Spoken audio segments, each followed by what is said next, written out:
Syederalun, ada saja keinginan unik dari wanita yang sedang hamil atau sering disebut ngidam.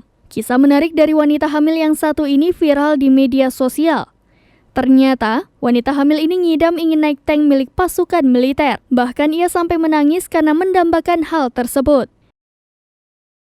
Dilansir dari Oh My Media pada Selasa 6 September 2022, sudah menjadi kebiasaan setiap ibu hamil pasti ngidam hal yang berbeda-beda. Ketika perasaan itu hadir, perlu dipenuhi demi sang anak.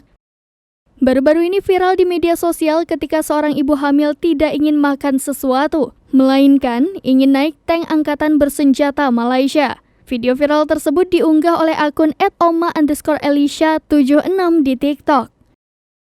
Di video itu, dia adalah ibu dari wanita hamil itu. Dan untuk memenuhi permintaan sang anak, dia telah membawa putrinya ke kamp tentara Malaysia di Sungai Besi. Ia mengatakan dirinya atau lebih akrab disapa Oma sangat memahami kondisi anaknya. Ini karena dirinya sendiri sudah melewati fase yang dialami anak kesayangannya itu. Mengabaikan rasa malunya, begitu dia tiba di kamp, Oma meminta izin kepada tentara di dekatnya untuk naik ke tank. Akhirnya, atas kebijaksanaan militer, keluarga itu bisa menaiki tank. Sang anak pun menangis kegirangan karena bisa melakukan hal yang ia inginkan. Sementara itu, rata-rata netizen juga mengungkapkan kebahagiaannya ketika melihat keinginan ibu hamil itu akhirnya terwujud.